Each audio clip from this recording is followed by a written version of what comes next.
Salamlar, vaxtınız xeyir olsun. Mən Abgözəl Lakşin, insan psixologiyası metodisti. Günümüzdə bir şablon bir ifadə var, hətta biraz yarı doğru və yarı kobud səslənir. Deyilir ki, ayağının birliyini sənin başın bilmir. Bu, əslində hansı metodologiyadan və ya nədən qaynaqlanır və harada deyilir? Adətən bir şirkətə və ya hər hansı bir dövlət qurumunda işə düzələn yeni bir şəxs keçir görür ki, zamanla bütün işi buna yükləyirlər və ad olur ki, səni yoxlayırıq, narahat olma.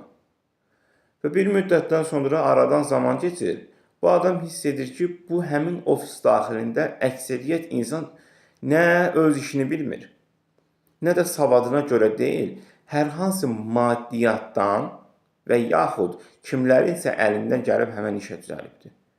Və nəticədə zamanla həmin belə bir ifadə yaranır və həmin şəxs artıq özünü orada görə bilmir. Çünki bu adam bura keçmək üçün test, müsahibə və etap intervyular daxil, müsabiqələr daxil, toplam və test və müsahibənin ikisi bir müsabiqə gedir. Bunlar daxil bu adam gəlib burada, düzdürmü? Burada səhv hər hansı fikir ola bilməz. Çünki neçə mərhələdən keçib gəlir və gəlib əziyyətin qarşılığında hər hansı bir saladsız və yaxud dırnaq arası kimlərinsə əlindən ora gələn şəxs gördü, bu qədər əziyyətindən insan nifrət edir. Niyə? Çünki bir ifadə var, heç kəsən artıq deyil. Yəni, ən azından bu əziyyət çəkdiyi kimi sən də əziyyət çəkməlisən. Çünki buna borclusan. Yəni, niyə oxuyur, gecə-gündüz yatmır, baxırsan ki, kordur. Gözündə aç ki, oxumaqdan yorulub, belə mi olacaq?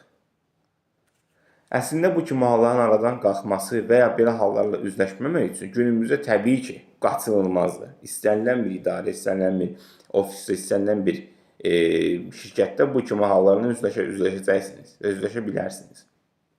Və bu kimi halların ən azından müəyyən şərt daxilində qaçılması üçün heç kəsə əksəriyyətə fikir vermə. Gəldin işə, öz işini gör, get. Və nəticədə hər hansı bir məqsədin, hədəfin, belə deyək, tutaq ki, dövlət qurumundasansa, kiçik müşavirsənsə, tutaq ki, baş müşavir və ya böyük müşavir olmaq üçün müəyyən etapa qədər inkişaf nəzərində qalıbsa, sən kiməsə fikir vermə. Kiməsə fikir verdinsə, sən başqa bir hər hansı bir məqsədin, planların ola bilməz və çoxluq hər zaman təkliyi üstələyir. Və nəticədə onlar hiss etsə ki, sənin onlara qarşı ziddiyyətin və qərəzliyin və yaxud belə soyuq yanaşman var, səni hətta ofisdən uzaqlaşdıra bilərlər. Niyə? Çünki bu dəqiqə əksər insanlar kimlərinsə əlindən işə düzəldiyi üçün çoxluq hər zaman təkliyi üstələyir. Ona görə kiməsə fikir vermə və başını sal aşağı, şəxsi işindən inkişaf et. Bu qədər. Suallarınız olduğu təqdirdə şərh bölməsini yaza bilərsiniz. Ümumi psixoloji düşüncə tərzini artırmaq və ümumi bəzi meyarları onları aradan qaldırmaq üçün onlayn və əyani şəkildə seanslarımız davam edir. Qoşulmaq üçün müraciət edə bilərsiniz.